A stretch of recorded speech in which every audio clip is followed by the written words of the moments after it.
queridos amigos, otra vez en otra entrevista de estrategias para nuevos escritores. Y hoy con una persona muy, muy especial, un buen amigo y además un referente en la escritura canaria. Estamos hoy con Cristian Santana. Hola, Cristian, ¿qué tal? Muy buenas tardes. Hola, hola, Dulce, buenas tardes. ¿Qué tal? Muy bien, encantado y más si es de tu mano. Ay, muchísimas gracias. Bueno, pues Cristian Santana Hernández es un referente en la escritura canaria. Él es doctor, escritor, nacido en Telde en el 75. Está doctorado en filología inglesa, lo estoy leyendo porque tiene un currículum enorme, así no me olvido ni se me queda nada.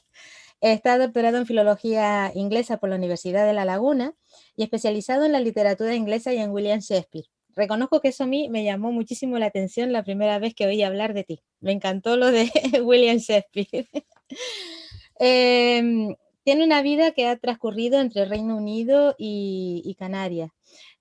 Cristian, cuéntanos un poquito, porque sé que también eres miembro de algunas asociaciones y además haces muchas conferencias, haces congresos internacionales, o sea que estás continuamente moviéndote. Cuéntame un poquito. Bueno, pues lo que tú has indicado, ¿no? Mi vida viene marcada porque yo soy hijo de exportadores. Mi familia es de Telde, como bien has dicho, pero se marcharon, pues, cuando mi padre tenía 14, 17 años, se fue para allá.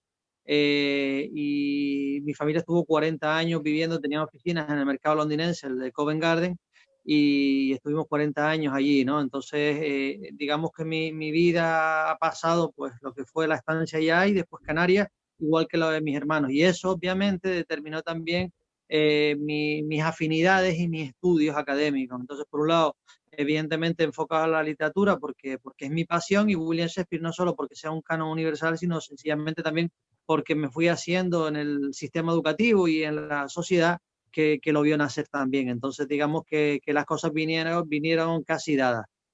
Qué bueno, qué maravilla. La verdad que para mí William Shakespeare siempre ha sido como un escritor, como bien dices tú, un canon, ¿no? Pero me ha llamado siempre la atención porque me da la sensación de que tenía un conocimiento de la personalidad que se llevaban en esa época increíble. Vamos, todos sus personajes es que demuestran un carácter y un conocimiento de la persona bastante interesante. Bueno, no me extiendo mucho porque hay mucho que hablar todavía por la entrevista, pero comenta un poquito tu parte de editorial, ¿no? Empiezas en el 2010, justamente con Shakespeare, un mundo de amor y de locura. Aparte, tu tesis doctoral sobre literatura inglesa del siglo XVI también sigue participando en las universidades, ¿no? Y estás haciendo congresos y seminarios literarios a través de ella. Luego saltas al 2014 con una trilogía que sería La ratonera de Van Gogh, el primero en el 14, Artistas del odio en el 15 y Desmontando a Probots en el 2016, ¿no? Ok. Y luego ya saltamos al 2018 con Pacheco y este año, hace nada, o sea, en diciembre, que has presentado La partida, que según como tú lo comprendas, es como un puzzle o un juego donde lo que estás intentando es invitar también al lector a que juegue, ¿no? Su propia partida. ¿Bien? No Sí. se me ha quedado nada en el tintero. No se te ha quedado nada, son 10 años. Yo no era consciente de que se había cumplido los 10 años. Como bien dicho, empecé en el mundo editorial pues por el azar, en el sentido de que en este caso Jorge Liria estaba haciendo una colección de investigaciones, ¿no? De autores cánones, y entonces dio conmigo porque mi especialidad es, como bien has dicho antes, Shakespeare, y quería publicar pues algo en torno al autor. Lo hablamos, dijimos que o llegamos a la conclusión de que teníamos que hacer algo más divulgativo, porque si era muy académico, pues a lo mejor estamos complicando mucho las cosas a los lectores que no son especializados, porque evidentemente una investigación doctoral también tiene cierta especialización. Lo hicimos eso más divulgativo y funcionó bastante bien. Se metió pues no solo en el mundo de académico, en muchas universidades, se utiliza mucho en los departamentos de filología de distintas universidades en la península, pero también en Sudamérica funciona bastante bien. Y dado ese buen entendimiento y ese buen funcionamiento, pues Jorge, una vez que se fue publicando distintas ediciones de Shakespeare, un mundo de locura, que fue como ensayo, me dijo que si tenía algo de ficción, que si tenía algo para publicar, porque le gustaría leerlo. Yo novelas tenía unas cuantas en un cajón porque sencillamente para mí era una válvula de escape y entonces le hice llegar una de ellas. Él tiene, pues, como las editoriales, ¿no? Que tiene un consejo asesor, un consejo especialista, llamémoslo de la manera que entendamos oportuno, y lo leyeron y les pareció adecuada. Entonces, salió la novela gustó bastante, funcionó, y yo me iba a quedar ahí, pero Jorge me insinuó que si podía tener más partes. Le dije que me dejara dar una pensada porque en su momento cuando la hice ni siquiera la había hecho para publicarla, sino sencillamente, como te dije antes, una válvula de escape. Le di una vuelta y le dije que no solo podía sacar una novela más de ahí, sino una segunda, o sea, qué es lo que pasó, o sea, artistas y después desmontando. Y año a año sacamos una novela. Ya cuando terminamos en el 2016, me di cuenta de que había cometido un fallo, que era sacar novela por año, porque al final, a mi entender, el lector necesita tiempo, una novela necesita, como el vino, también madurar, y el mismo autor también necesita madurar. Entonces, si a mí me hubieran dicho ahora, pues, cómo lo hubiera hecho, pues hubiera dejado muchísimo más tiempo de una novela a la siguiente, y esa fue la causa por la que en 2016 terminó la saga y no sacamos Pacheco, que ya estaba terminada para entonces, pero no la sacamos hasta 2018, porque yo quise tener año y medio, casi 2 años, para madurarla, para quererla, para detestarla, para apartarla, para volverla a coger, para volverla a querer. Entonces, un sinfín de sensaciones y emociones hasta que llegó el momento en el que dije, ya está, punto, aquí ya está y ahora tiene que salir. Y lo mismo pasó con la partida, o sea, cuando Pacheco vio la luz, la partida ya estaba hecha, pero también le quise dar también ese tiempo hasta que llegó este año. Como bien sabes, todos los años pues suelo hacer distintos eventos, uno por supuesto en Las Palmas, pero este año con lo del COVID teníamos la Casa Museo Pérez Galdós. Quiero mencionar pues especialmente a Ángeles y a la editora Nena Costa, porque máximas atenciones, toda la facilidad del mundo. Teníamos el salón de actos, pero al final lo hablé con Jorge, lo hablé como editor, lo hablé con mi agente también, y le dije que por muy mínima que fuera la posibilidad de que pasase algo por lo del COVID, no me lo iba a poner y no me lo podía perdonar. Entonces decidimos directamente sacarlo en internet, sacarlo en las tiendas y ya estaba. Ya más adelante, si esto cambia, pues a lo largo del 2021 hacemos un acto que pueda ser un agasajo a los lectores o una firma ejemplares, ya veremos, y se puede hacer algo si el COVID lo permite. Y si no, ya de todos modos está en las tiendas y está en el mercado. Genial, genial. Sí, la verdad que el COVID nos ha cambiado un poco el panorama a muchos escritores, ¿no? Sobre todo con esto de las presentaciones. Bueno, yo lo tengo aquí a mano. Este es Pacheco, que ya lo habrán visto por ahí en publicidad, y esta es La Partida, que es tu última novela, ¿no? La Partida. Bueno, para que lo tengan en cuenta, que aunque no se ha hecho presentación oficial, sí se ha hecho presentación online, o sea que tenemos a esas dos preciosidades danzando aquí. Curioso lo que acabas de decir, me llamó mucho la atención porque sí es verdad, yo creo que cuando empezamos, sabes que esto está sobre todo dirigido a nuevos escritores o escritores que quieren dar un nuevo enfoque, ¿no? Y es verdad que cuando empezamos, como que nos apuramos en hacer novelas por año, ¿no? Y parece que si no entregamos otra novela el año que viene, es como si la gente se olvidara de nosotros, ¿no? Exacto. Es un cierto temor que hay, exacto. Sí, y sin embargo lo que tú dices, que realmente lo que es bueno es poderlas madurar, pensar, coger, quitar, adorar, despreciar, es decir, tener toda esa vida de la novela antes de darla al lector. Me llamó mucho la atención porque es algo que me está pasando a mí y que le ha pasado también a muchos conocidos, de empezar así de año en año y luego ir parando poquito a poco. Yo creo que nos vamos siendo viejos también. Bueno, ganamos en veteranía, vamos, más que de vejez, vamos a hablar de veteranía. De veteranía, sí. Hablemos de veteranía. Cristian, cuéntanos, ¿por qué novela negra? ¿Por qué te decides tú por este género? Vamos a ver, yo el por qué no te lo puedo decir exactamente. Yo te pongo un ejemplo. Tú sabes que muchas veces se habla del miedo a la página en blanco, ¿no? El hecho de ponerte delante de un ordenador, del cuaderno, lo que sea, y que no te salga idea. Yo jamás voy a tener ese miedo porque mi metodología o mi método es solo me siento si tengo la inventiva adecuada en ese momento, si tengo la gana, si me veo con el sentimiento, con el impulso. Entonces, y el impulso pues me ha llevado a estas novelas, simple y llanamente. O sea, el día en que el impulso me lleve a un tipo de género distinto, pues también lo abordaré.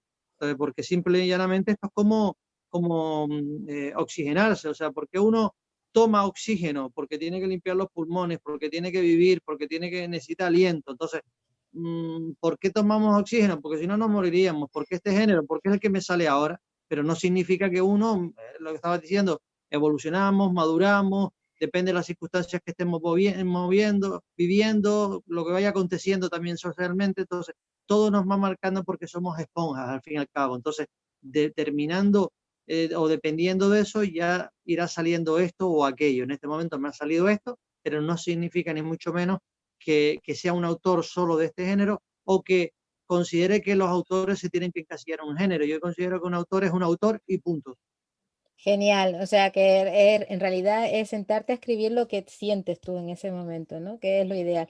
Hay algo que me ha gustado, que es una de las preguntas que siempre te hacen cuando empiezan a escribir, que y me tengo que poner el mismo día, con la misma hora, y no sé qué, o levantarme temprano.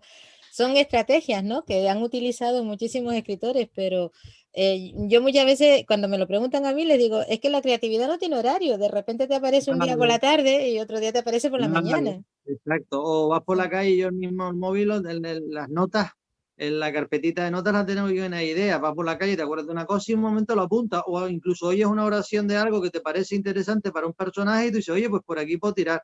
Entonces, eso de que la musa llega, la inspiración, no, vamos a ver, esto está, el mundo es ficción pura y dura. Los personajes, tú antes hablabas de Shakespeare como estudio de la condición humana, vamos a ver, Shakespeare no se inventó nada, la pólvora ya está inventada de los clásicos. Mm. Entonces, tú eres un personaje de una novela, yo soy un personaje de una novela, todos somos personajes potenciales de novela y la vida es una ficción pura y dura. Entonces, no hay más que leer los periódicos, los sucesos y ahí ves continuos argumentos de novela. Sí, se puede sacar Sí, realmente mucho de ahí. claro. Es verdad. Mira, Cristian, vamos a ver, siguiendo un poco con la idea de estas dos últimas novelas que son las más cercanas, ¿no? La de Pacheco y La Partida, hay algo que me llama la atención y es el tinte oscuro que le das a los personajes, ¿no? No, no son grises, tienen colores como muy, muy, muy gris, pero no, no es el gris blanco, medio gris, no, tienen colores más bien fuertes y oscuros. Y sobre todo que tratas más la parte de, digamos, trama psicológica, que en realidad de thriller, o sea, perdón, de intriga en este caso, ¿no? De intriga policial. Te metes más en la parte de la psicología oscura del personaje. ¿Cómo te sientes cuando creas así a alguien? ¿Cómo puedes, a ver cómo te lo pregunto? Eh, es que yo te conozco a ti y no te veo.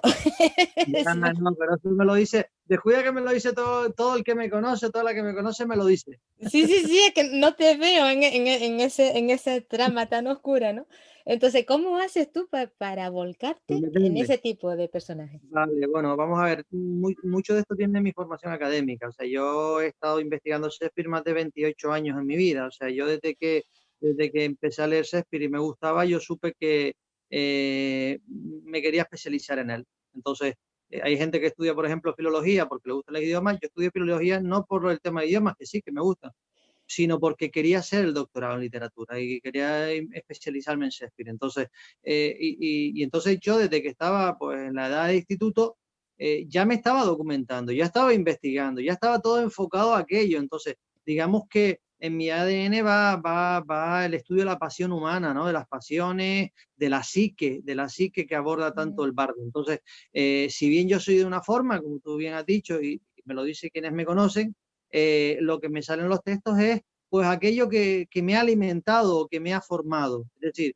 25 años pues investigando una cosa, leyendo acerca de un tema continuamente, cuando vas a plasmar una situación, lo normal es que te haya influido, Claro, básicamente. Entonces, de ahí esta cuestión, de ahí el hecho de que yo vaya pues a las vísceras, a las pasiones, a lo más oscuro, a la exageración. Tú hablabas muy bien ahora de lo de los colores y todo eso. Yo voy al exceso, Shakespeare iba al exceso. ¿Por qué? Por el valor moralizador. O sea, cuanto más violenta sea una persona, cuanto más débil sea una persona, cuanto más bondadosa sea una persona, cuanto más dulce sea una persona, más nos impacta, más se nos queda. Entonces, más moralización se alcanza al lector. Entonces, de ahí los personajes tan llamativos. Aquellos personajes que tienen las aristas planas no terminan llamando la atención del espectador o del lector, y el lector no se acuerda después de ellos, pasa, pues mira, desapercibido. Pero aquellos que son exagerados para bien o para mal, esos te agitan y despiertan más la curiosidad. Entonces, y de ahí los personajes que me salen. Son personajes curiosos porque son como, tienen un gran desapego, ¿no? Tienen falta de empatía, por decirlo de una manera. Algunos es que llegas a despreciarlo, ¿no? De cómo están, ¿no? Me llamó mucho la atención esa parte, como bien dice, de la arista, porque es que realmente lo llevas al extremo, ¿no? Y es verdad, ahora no había caído en esa semejanza, pero es verdad que Shakespeare también sus personajes los llevaba al extremo en, en todos los aspectos. El mismo Hamlet, pensemos en el icono, en Hamlet por excelencia, la ambigüedad de si estaba loco o no, porque todo era exagerado, todo era desmesurado. Entonces, o en Otelo, pensemos en Otelo, un personaje que tenía un valor enorme como militar, todo el mundo lo admiraba, y al final terminó cegado por los celos. Entonces, todo es el exceso. Claro, es verdad. Y estamos en una época en que los excesos son los que cuentan ¡Vos! realmente. Y tanto. Sí, sí, sí, sí. Mira, Cristian, entonces, otra de las preguntas que nos suelen hacer, ¿dónde sacan la inspiración? Tú me estás diciendo que aquí en la vida misma, ¿no? En que coges un periódico y te salta a la vista las cosas, ¿no? Estos personajes tan desgarrados, Em, curiosamente son personajes que si te mete te hacen como cómplice, ¿no? También un poco de ellos. Al menos yo me sentí cómplice. Con Pacheco, la verdad que con la partida no tanto, no tanto cómplice, pero con Pacheco sí. Y me llamó la atención porque, claro, para nada, o sea, el carácter totalmente contrario, pero te podías meter en los sentimientos de ese personaje. Realmente la vida tal cual se presenta, ¿puede crear inspiración para ese tipo de tramas? Bueno, la vida nos da pinceladas, vamos a decirlo así, ¿no? Lo que sucede es que uno tiene que tener claro el objetivo que busca. Tú ahora cuando me planteas pues, de dónde está con la inspiración, vamos a ver, la vida me da ciertos matices, ciertas pinceladitas, y después ya tengo que ser yo con la imaginación o con un poco de la experiencia de haber leído pues, muchas novelas, muchos textos, pues también armar un poco el corpus, ¿no? O sea, después tiene que salir la inventiva uno, pero claro, la inventiva, y lo digo claro, por mucha imaginación que tienes, si no lees, si no tienes un bagaje de mucha lectura de antaño, poco sirve porque te quedas en la superficie. Entonces, en este caso, la inspiración es una mezcla de la experiencia, es una mezcla de la vida en sí, es una mezcla de lo que se lee y también es una mezcla de lo que uno siente, porque uno también tiene que escucharse más, uno tiene que ahondar un poco más en sus miedos, todo está en la mente, ¿no? Mi padre me suele decir eso de all in the mind, todo está en la mente, los ángeles y los demonios están ahí, entonces tenemos que hurgar un poco y por eso me gusta también llevar a los personajes a situaciones límites para que también el efecto moralizador, es decir, aquella persona que ahora consideran que es un bendito, si la llevas a una situación límite y por salvar a su familia o por el bien de su familia tiene que hacer una auténtica salvajada, ¿qué pasa? Que entonces el mismo bendito pasa a ser un demonio. Cuidado, que somos muchas veces también las circunstancias. Entonces me gusta plantear a personas comunes en situaciones límites para que todos pensemos, oye, pues si yo me viera en esta situación, ¿qué haría? A lo mejor haría lo mismo o peor, con lo que al final también me gusta un poco enseñar esa ambigüedad o subjetivismo al mundo que vivimos, un mundo que gusta etiquetar tanto, definir tantas las cosas, cuando en verdad tenemos muchos perfiles que desconocemos porque no sabemos cómo nos vamos a comportar en distintas circunstancias hasta que no nos veamos en ellas. Es verdad, podemos hacer verdaderas burradas. Una vez que nos lleven al límite, no sabemos cómo nos va a saltar. Tienes razón. Cristian, los nombres que le pones a tus personajes, los buscas, sabes que a veces los nombres pues conforman una parte de esa personalidad o de ese carácter o de esa idiosincrasia, ¿no? Pero ¿tú los buscas adrede o es también, te vienen según los presientes en el momento de Mira, escribir de ellos? tú has hecho los deberes, te lo digo ya. Esta cuestión, mira, en 10 años nunca me habían hecho esta cuestión, te lo confieso, Oh, nunca. Sí, sí, sí. Vamos a ver, pues por un lado, a veces son personas que yo conozco, que forman parte de mi vida y que les tengo afecto, entonces es mi homenaje y me parece que a las personas pues les puede gustar el hecho de estar en una novela, aunque después las características de esa persona no sean como la persona de verdad, pero por lo menos que salgan como se llaman, pues oye, les hace feliz, es como un homenaje que hago. Por un lado eso, y después a veces también personajes de películas, por ejemplo, en La Partida, si miras cómo se llaman los personajes, se llaman igual que los personajes de la película El Golpe, una película que asocio mucho con el póker y que me encantó. Entonces era una forma también de homenajear y es una forma también de seguir en la línea de decir que el cine y la literatura son vasos comunicantes y que en ambos hay guiones y hay discursos que se solapan, con lo que me parece una forma también de vincular ambos discursos, digamos que ambos contextos que se alimentan de lo mismo y por un lado también, como te digo, o sea, un homenaje, casi todos se llaman según personas que yo conozco o homenajes que hago a autores o películas que me gustan. Cuéntanos un poquito de las tramas, porque sí es verdad que en el caso de La Partida está más enfocado, para mí, ¿no? Como más en América, me resonó más americano. Cuéntanos un poquito de la trama, ¿cómo forma la trama? ¿Qué es lo que puede hacer diferente una historia? Porque, a ver, es verdad lo que estás comentando, cada autor crea el personaje, la trama, las situaciones según inspiración y según lo que ha vivido, pero sí es verdad que a veces las tramas se comparten mucho, ¿no? Ahora mismo que tenemos una base de información tan amplia, tanto en las redes como en los periódicos, como en la tele, como que hay cosas muy, muy parecidas, ¿no? Entonces, ¿qué se puede hacer en una trama cuando tú has decidido hacer una determinada trama para hacerla diferente, para diferenciarla, para que llame la atención? Porque tengo que decirles, señores, que estas dos novelas tienen sorpresa. O sea, va haciendo la trama, pero no se crean que va a conocer cómo termina. O sea, que hay que leerla. Pero, ¿cómo haces eso? ¿Cuál es el ingrediente, por decirlo de una manera, para que una trama sea distinta? Bueno, vamos a ver, por un lado, inicialmente yo con Pacheco, por ejemplo, no me pasó con la saga, por eso te decía que al sacarla año por año ahí pagué mi inexperiencia. Y en la saga, por ejemplo, mi objetivo era el esparcimiento, que el lector se evadiese, que el lector conociese el mundo del arte, que conociese el mundo de la cultura, de los museos y todo eso. Estuvo perfecto. Digamos que era una época más, no ingenua, sino más infantil, vamos a llamarlo de esa manera. Y con Pacheco ya yo dije, se acabó. Me siento como que tengo una deuda moral con la sociedad. Si tengo la suerte de poder publicar novelas, debo dejar mi aportación.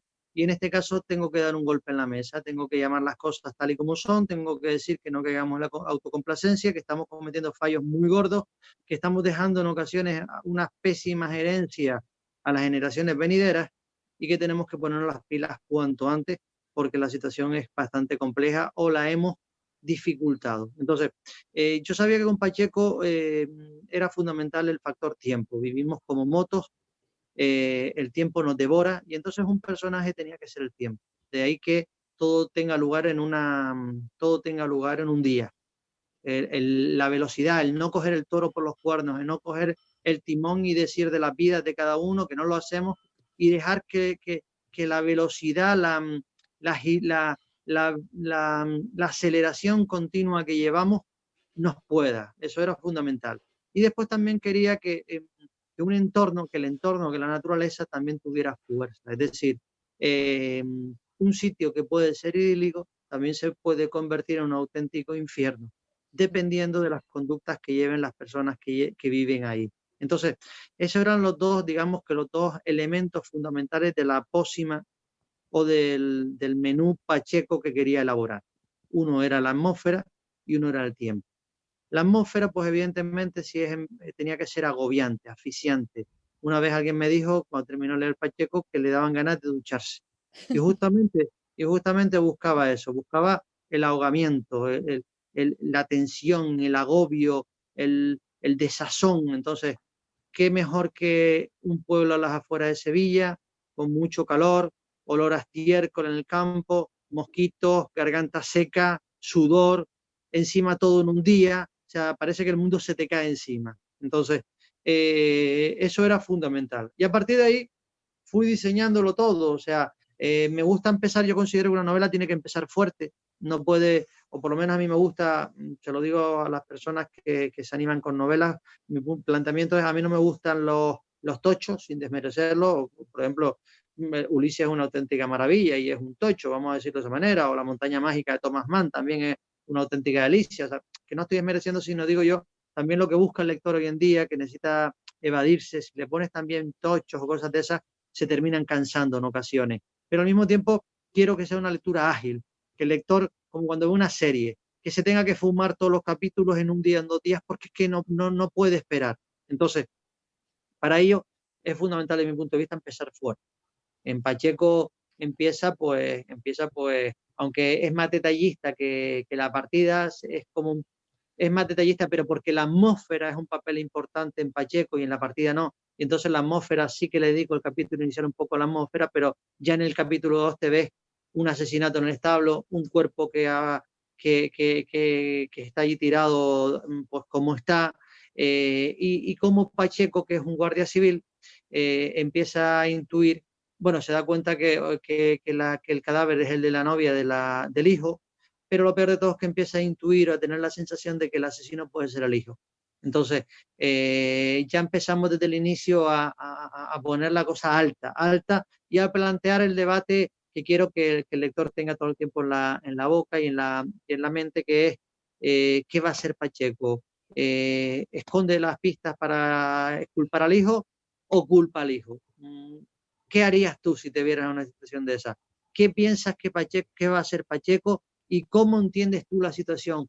¿Le ves sentido a lo que está padeciendo Pacheco o no? Y en medio de todo esto, mucha velocidad, decisiones equivocadas, nadie para, más calor, más agobio, más mosquitos, más tensión, y mucha velocidad. Después, evidentemente, tú que te dedicas a esto y que encima enseñas técnicas, yo por lo menos dejo pistitas en el sentido de que me gusta eso, pues dejar con la miel en los labios y cuando un capítulo termine y que obligue al lector a necesitar leer el siguiente. Eso determina un capítulo y decir, bueno, hoy me he leído 100 páginas, mañana me leo 100 páginas. No, que cuando tiene un capítulo se quede como diciendo, es que tengo que seguir. Entonces busco que todos los capítulos terminen altos, terminen muy altos, para que el lector se quede con ese gusanillo. Me parece que es una técnica adecuada que se utiliza mucho en las series de televisión, que al fin y al cabo son guiones que hacen que, por ejemplo, uno a lo mejor pues, termina un capítulo y diga, ya es tarde, pero es que, ¿cómo voy a dejar esto así? Entonces, digamos que implanto lo mismo. Aparte que también intento, pues he enseñado las portadas de las novelas ahora, el planteamiento mío es menos es más, es decir, quiero que el lector ponga de su parte. Igual que en la partida digo que el lector juegue, se moje, también con Pacheco quiero que se moje. Es decir, no soy muy explícito, dejo cosas a la imaginación del lector, que el lector se imagine también y que haga la novela suya, porque me parece que es fundamental. Pensemos que las novelas son como caballos salvajes y tenemos dos opciones, o le ponemos un vallado o dejamos que tenga todo el campo para ir y venir. Entonces, a mí me parece más oportuno que vaya y venga. ¿Por qué?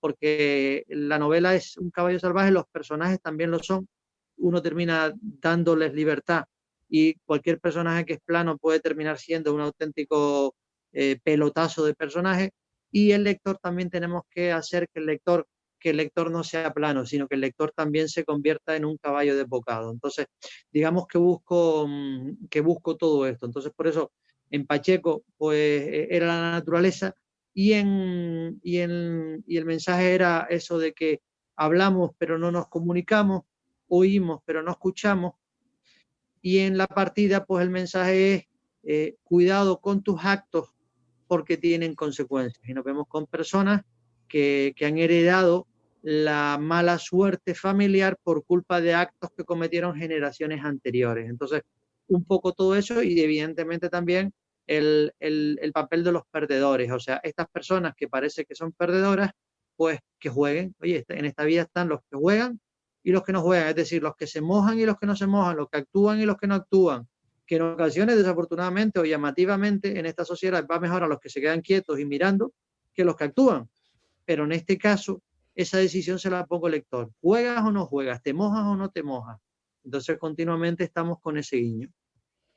Sí, eso me llamó mucho la atención. Tengo que decir que en las dos novelas me pasó igual, me las leí en un fin de semana de un tirón, por lo que tú decías, ¿no? El dejar el final siempre abierto y quiero más, ¿no? Es una manera muy curiosa de hacer cómplice al lector realmente, ¿no? Y lo que tú dices, de dejarle creatividad, dejarle abierto también para que él forme su idea, ¿no? En Pacheco, por ejemplo, me llamó la atención que yo me imaginaba la escena, es decir, dabas pocos detalles, como bien dice, pero en mi cabeza se iba formando todo el establo, toda la zona, toda esa- o sea, que sí, que le gana al lector esa implicación, ¿no? De lo que es la lectura y hacerla suya, interesantísimo. En la partida quería hacerte una consulta, ya un poco personal, pero que también sirve de trama. Son como varias tramas pequeñas que las vas uniendo y la partida, aunque la pone, tengo que reconocer que al principio yo veo la partida, te vas a las tramas y me quedé un poco patinando, ¿vale? Me quedé un poco patinando hasta que ya le cogí en segundo o tercer capítulo, ya le cogí y digo, ah, ya sé lo que estás haciendo. Se me hizo recordar mucho, como bien dices tú, a los juegos de guiones, ¿no? Lo que hacen los guiones, que van antes, después van después, van colocando las piezas a lo largo de la obra. Y como bien dices también, cada vez que termina una de las capítulos, por decirlo de una manera, pues estás esperando a ver el siguiente por dónde salta y por dónde va, ¿no? Entonces, el hecho atemporal, es decir, desde que empezás en un lado y después te vas a otro, ¿también lo habías planificado o eso salió un poco ahí por intuición? ¿Cómo fue eso? A ver, a mí me sale, quiero decir, o sea, por ejemplo, yo sabía que quería empezar con una mesa de póker en la que todos los jugadores estuvieran muertos. Quería empezar, ¡pam!, que la imagen inicial sea una mansión, en este caso Nueva Orleans, porque Nueva Orleans es cuna del, aparte del jazz, también del póker, y quería que una mansión en la que las personas que formaban parte de esa partida estuvieran muertos. Quería empezar por ahí. No tenía la menor idea de que el capítulo siguiente me iba a llevar a Escocia, ni mucho menos. Yo voy visualizando, mi metodología es ir visualizando, o sea, yo sé lo que quiero, el mensaje que quiero, pero no sé cómo voy a llegar ahí. Entonces hago el capítulo, visualizo el capítulo, lo dicho, o sea, menos es más. No soy muy explícito, pero sí lo visualizo y permito que el lector lo pueda visualizar en cierto sentido. Entonces, y ya dejo que la novela me haga suya. O sea, ¿qué me pide el cuerpo ahora? Yo como lector estoy leyendo esto, pero ¿qué me pide esto? Ahora tengo que ir a la mañana siguiente a ver qué ha pasado. No, todavía no hay que meterse en eso. Vámonos más lejos. Vámonos a, oye, vamos más lejos, pero no solo temporalmente, sino también desde el punto de vista físico. Estamos en Estados Unidos, vámonos a Escocia. Por ejemplo, ¿por qué no puede ser Escocia? Vale, pero ¿y en Escocia qué pasa? ¿Qué quiero contar? Que los actos llevan las consecuencias que suponen los actos. Vale, pues entonces en Escocia tiene que pasar algo. ¿Qué puede pasar que no tenga nada que ver y que descoloque al lector? Pues mira, va a desaparecer un bebé. Va a pasar una historia aquí también. Vale, pero esta historia después me va a poder llevar hasta Nueva Orleans. Sí, porque a lo mejor las personas que forman parte o los herederos de los que forman parte de la historia en Escocia pueden terminar en Nueva Orleans. Oye, ¿y quién te dice que uno de esos herederos 40 años más tarde no es una de las víctimas en la mesa de póker de Nueva Orleans? Ah, pues venga, vamos a intentar llegar a ese punto. Venga, vamos a intentar. Entonces empieza a andar la historia, empieza a andar los personajes, y tomas un personaje y sacas un personaje y tú dices, hace falta un detective, pero sí, pero el detective este, ¿qué puede ser? ¿Atormentado, no atormentado? ¿Lo tiene fácil, lo tiene difícil? Oye, pues mira, pues a lo mejor para llegar un poco más a la psique de él, tengo que poner un capítulo onírico, venga, vale, ¿dónde? Venga, lo metemos ahora aquí. ¿Y qué ponemos? ¿Ponemos un animal? ¿No ponemos un animal? Mira, vamos a tirar de un cuerpo que tiene tantas simbologías, Alan Poe, la literatura. Venga, vamos a tirar de esto. O sea, y poco a poco, poco a poco, se te ha ido las manos, se te ha ido las manos los personajes, se te ha ido las manos las escenas, pero sigue, y cuando ya tú llegas a lo que entiendes que es el final, para, y entonces ya es cuando dices, a ver lo que tengo, porque aquí debe haber 20.000 cosas inconexas. ¿Dónde me he liado? ¿Dónde no me he liado? ¿Esta pieza por qué encaja? ¿Esta ventana está abierta? ¿La dejo de dejar abierta o no? No, no me gusta dejar ventanas abiertas. Todas las historias al final tienen que confluir. Vale, perfecto. Pero entonces, este personaje pues no, entonces este personaje no puede estar aquí porque debería estar allá. O sea, y entonces es cuando le dedicas el tiempo necesario para coordenarlo todo. Eso me encanta porque es una de las cosas que más intento en los talleres y en los cursos, hacerles pensar a quienes están allí, ¿no? Ellos piensan que todo tiene que estar planificado, Ah, perfectamente pero, delimitado, ir en esto, cambiar en esto, terminar en esto. Y yo siempre les comento, déjense ir. Me encanta que lo digas porque en cierto modo me ratificas un poquillo en la idea, ¿no? Déjense ir a lo que salga, que a veces la imaginación y la creatividad te llevan mucho más lejos, y luego ya retomas y empiezas a cortar, ya el momento samurái le llamo yo, ¿no? El corta, exacto, pega, corta, pega. Eso. corta. Sí, mira, me pasó con Pacheco, hay uno de los capítulos que parece una garza. En mi vida he visto una garza. Pero no solo eso, ¿por qué un capítulo en el que aparece una garza que no se sabe si es onírico o no? No tengo la menor idea, pero yo en ese contexto, un pantano cerca, el abandono de la casa aquella a las afueras del pueblo, pues oye, pues yo visualicé una garza, no me digas por qué. Entonces, porque me dejé llevar, porque si no me dejo llevar, obviamente yo digo, una garza, y esto ahora qué, esto no sirve para nada, fuera, no. Si las cosas aparecen, lo que tú dices, déjense llevar. Si las cosas aparecen, porque tienen que estar. Distinto que después, obviamente, una vez que ya hayas puesto todas las piezas en la mesa, si alguna no encaja, obviamente en honor a la coherencia la tienes que quitar, vale, perfecto. Pero lo que no se puede hacer, y es una oportunidad de oro perdida, es desecharla al inicio. Al inicio todo es válido, todo puede ser útil, todo te puede llevar a unos caminos insospechados. Ya después verás tú si es verdad que te es útil o no te es útil, pero no puedes cercenar las historias desde el inicio porque puedes que estés perdiendo oportunidades de oro. Exactamente, que no sabías a dónde te puede llevar y a lo mejor hasta te da un vuelco a la historia que tú tenías en un principio y te va mejor. Eso es verdad. Pues me encanta que lo digas porque en cierto modo coincidimos con eso. Cristian, ¿tienes algún hábito? Antes comentabas muy bien que no tienes una idea de ahora y en esta hora o dentro de 3 horas me pongo a escribir, sino que cuando tienes y sientes que tienes ganas de escribir o que te ha venido realmente una idea que quieres expresar, ¿no? Pero independientemente de eso, ¿tienes algún hábito, algo que te ayude a concentrarte, algo que te ayude a centrarte en esa idea que te ha surgido? Yo no importa, puede estar, te digo en serio, o sea, puede estar pasando 20 camiones por delante que la atención la tengo en lo que la tengo puesta. Y lo igual que me pasa cuando duermo. Yo soy una persona que puede estar haber mucha bulla en el entorno y duermo igual. O sea, mi hermano el mayor, toda la vida me ha dicho que yo soy de 10 o de cero, ¿no? Igual me pasa con la atención. O sea, o estoy sumamente atento o desconecto totalmente. No tengo término medio. Entonces, en este caso, hábito, pues mira, por un lado, tengo la dichosa manía que el portátil que utilizo de hace más de 10 años es el que sigo utilizando. En verdad es una máquina más que un portátil. Es más, he buscado un segundo portátil para temas más educativos, más de investigación, que lo he cogido justamente por temor a fastidiar el portátil en el que hago las novelas, porque estoy tan habituado, está tan hecho y es como mi cuadernito. Entonces, digamos que uno, más que hábito, es manía. O sea, y el portátil me lo llevo a todos lados. O sea, yo me voy un fin de semana al sur, portátil para el sur. Me voy a no sé qué, portátil que me llevo conmigo. O sea, el portátil va conmigo a todos lados. Entonces, ¿por qué? Porque eso sí, no sé el día que me levanto y digo, oye, qué pena, hoy me hubiera apetecido, o esta tarde, toda la tarde pegado. También como hábitos así o dinámicas, pues el café, me encanta tomarme un cafecito cuando estoy con la novela, tecleando y tomándome el cafecito. Es un hábito que tengo también. Y a veces la música, o sea, a veces cuando estoy un poco así, que sé que me falta un empujoncito, que la cosa está bien, pero necesito un empujoncito, pongo la música que yo considero adecuada y la música ¡vum!, me lleva directamente. Entonces, digamos que esas son eh, ayuditas, ayuditas que yo me doy porque sé que me hacen bien. Por lo demás, no tengo ninguna tendencia más, sino simple y llanamente, como te dije antes, solo me siento cuando me veo que tengo la lucidez suficiente y la gana. Qué bueno, qué bueno. Sí, es verdad, hemos coincidido ya con varios escritores que también nos dicen lo mismo de poner música adecuada al Sí, ambiente que estás escribiendo.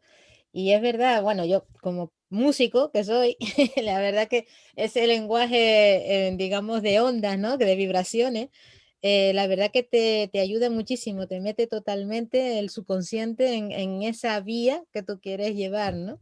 Sí, sí. A mí me encanta la música por eso, porque es un lenguaje que llega a todo lugar, con toda persona, con toda cultura, cualquier idioma. O sea que genial, porque han coincidido varios en ese punto. Cristian, ya que esto lo hacemos también para los nuevos escritores, las personas que les gusta la lectura y escribir, cuéntanos o dinos algún consejo, alguna sugerencia que quieras hacia ellos. Consejo, por un lado, leer mucho. Nunca se lee suficiente. Y a mí no hace tanto, en un medio me dijeron que si había utilizado, me había servido el confinamiento para hacer una novela nueva, para eso. Le dije, no, la verdad que apenas toqué el ordenador, me sirvió para leer muchísimo, leí muchísimo. Entonces, un consejo que les doy es, nunca piensen que han leído lo suficiente. Y yo me acuerdo que había una película hace muchos años, en los años 80, que había una maquinita que leía todo a mucha velocidad, en cuestión de segundos leía novelas.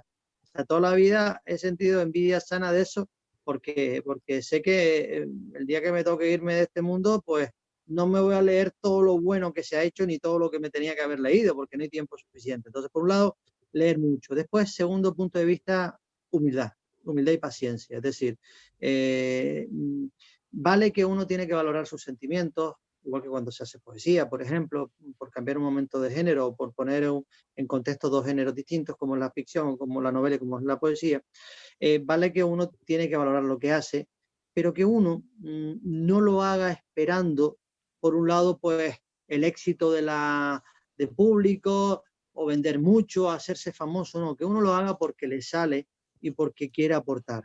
Oye, que después viene eso, pues perfecto, oye, genial, a nadie le amarga un dulce, ¿no? Pero que ese no sea el punto de partida, porque si no vamos a perder originalidad, vamos a perder naturalidad, flexibilidad, libertad, y vamos a estar continuamente midiendo los pasos. Entonces, cuanto más libertad tengamos, mejor va a salir lo que sale. ¿Por qué? Porque va a ser lo que uno siente. Y cuando uno hace lo que siente, es distinto, es original, aporta matices que a lo mejor los demás en ese momento no pueden percibir o no pueden hacer. Entonces, ese es el consejo que doy. Por un lado, leer mucho y después eso, humildad y paciencia. Y después, por supuesto, darse tiempo, lo que te decía antes. O sea, si tienes una novela hecha, apártala. No, date tu tiempo, apártala, sigue viviendo experiencias, sigue leyendo más, sigue haciendo nuevas novelas y después vuelve a ella cuando pasa un tiempo X, cuando tú te veas ya con ganas de volver a abordarla. A ver qué pasa, a ver qué pasa, porque a lo mejor empiezas a meter tijera o a lo mejor añades cosas en la misma línea porque te han aportado en los últimos meses distintas vivencias. Entonces, pero que no nos aceleremos, porque si hay una cosa que es una pena es una vez que se ha publicado algo por acelerarse, pues decir, uff, a esto le podía haber sacado más, a esto lo podía haber hecho de forma diferente. Yo lo debo confesar, o sea, la saga mía inicial para mí no es que sea infantil, pero no llega al nivel que puede tener Pacheco la partida. ¿Por qué? Porque evidentemente me cogió más verde, me cogió más o menos veterano, y porque no le dediqué el tiempo, la serenidad y el sosiego que ahora considero que es necesario. Con Pacheco, como te dije antes, nada, añito y medio para madurarlo. Después la partida también, ahora tengo una que ya está terminada también, que está hecha, o sea, perfectamente puede salir mañana, pero mínimo no sale hasta de aquí un año, año y medio, 2 años, ya veré, ya veré. ¿Por qué? Porque necesito darle una patada, necesito alejarla, necesito vivir sin ella, sin tener la mochila vacía, cargar la mochila de nuevas vivencias y ver si esas nuevas vivencias me sirven también para esa novela. Oye, que no me sirven, pues venga, dejo la mochila a un lado, cojo la novela, la leo. Quito, pongo, venga, quito y pongo y no, nada tiene que ver las nuevas vivencias, pero por lo menos le he dado un mayor margen de acción. Entonces, por eso les digo que sean pacientes, porque la buena literatura, como todo en esta vida, necesita de su tiempo. Pues me acabas de contestar a la siguiente pregunta, que era que qué proyecto tenías para este año. Ah, pues mira. Pues Así mira, que ya sí, sabemos que porque tienes aún ahí guardada en el bolsillo al siguiente año. tiene lugar en Las Palmas, tiene lugar en Las Palmas, ninguno había tenido lugar en esta ciudad, que no sé por qué en las demás no había tenido lugar. Pues quizás también yo, como suelo decir, es que salvo Pacheco, que el espacio era fundamental, pero yo más bien no hablo de sitios, sino hablo de personas. Entonces da lo mismo donde las pongas, lo que pasa en esos contextos, pues salieron ahí. Pero esta última sí tiene lugar en Las Palmas y sí he visto, debo admitir, que me ha costado menos hacerla porque evidentemente, como te conoce la ciudad de Illo, pues si ves una, por inventarme alguna persecución en Tomás Morales, pues ya sabes que si vas a la calle Doctor Guamán, pues bueno, pues ahí en la plazoleta que está al lado, en la Plaza de la Feria, al lado de la Cultura de Colón, de Pérez Galdós, perdón, se puede caer el chico en la moto, lo que sea, y te da nuevas ideas, ¿me entiendes? Entonces, ¿por qué? Porque es un entorno que conoces. Y es algo que yo no había visto en las anteriores porque si eran ciudades, si bien eran ciudades que conozco, no son ciudades en las que vivo. Claro, no es lo mismo, ¿no? Ahí tienes una vivencia Mm. totalmente diferente. Pues nada, esperaremos a esa siguiente. ¿Nos puede ondear un poco el título o no? Mira, es que Todavía no está hecho. no, el título estoy en ello porque el título que tenía, que era Julieta, el título da muchas pistas. Ah, Entonces, bien. por un lado, se podía asociar con la película Almodóvar, eso por un lado, y segundo, daba muchas pistas. Y en esta novela también nuevamente volvemos a jugar al despiste. Entonces, si el título ya alude a uno de los personajes, poco más y estamos diciendo que ese personaje es el causante de todo. Y hay que averiguar quién demonios está haciendo lo que está pasando. Oh, sí, nos dejas ahí un poco en cero hasta el próximo año. Pues Cristian, ha sido un placer. Muchísimas gracias por acompañarnos este ratito, por darnos tu sabiduría, tu saber hacer y tu vivencia sobre todo, y esas sugerencias que las recopilaremos ahí muy bien para poder seguir trabajando. El placer ha sido mío, tú sabes que encantado. Quiero, evidentemente, antes de terminar, pues darte la enhorabuena, felicitarte, decir que somos afortunados, esta sociedad es afortunada de contar con personas como tú, los lectores, los amantes de la literatura, los que te leemos, los que sentimos afecto hacia ti y también las personas que quieren, pues, publicar, hacer una novela, dedicarse o dedicar cierto tiempo a la literatura porque eres, yo diría, las personas que más aportan en esta sociedad, lo haces con muy buena gana, con mucha humildad, con mucha dedicación y con esa humildad de las personas que son geniales, que son genios, por así decirlo. Yo te quiero felicitar, te quiero dar las gracias porque eres una luz que hay cuando a veces todo se oscurece, entonces apareces tú. Entonces, felicitarte, darle la enhorabuena también a las personas que nos escuchan, que muchas personas pues asisten a tus talleres, decirles que tienen una suerte enorme, infinita. Yo hubiera querido tener yo a alguien como tú que me enseñara en su momento y que no pierdan la oportunidad porque están en buenas manos. Así que muchas gracias. Muchísimas gracias. Wow, me has dejado. Ya hoy duermo de maravilla. Muchísimas gracias, la verdad que me ha dejado sin palabras, gracias, de corazón. Y Cristian, nada, siempre con nosotros, cuenta con cualquier cosa que necesite, estaremos muy atentos a esa nueva salida, mucho, mucho éxito con tus dos novelas, con La Partida y con Pacheco, y a ver si esta dichosa pandemia nos dejan vernos por fin, tomarnos un café y darnos una chuchón, que ya tenemos ganas, ¿verdad? Muchísimas ganas. Muchísimas gracias por todo, Cristian. Hasta A siempre. ti. Hasta Gracias. otra. Buenas tardes. Y bueno, hasta aquí esta nueva entrevista de Estrategia para Nuevos Escritores. Espero que te haya gustado. Aquí hay mucha chicha que sacar para aprender. Y nada, esperamos verte en la próxima entrevista. Hasta otra.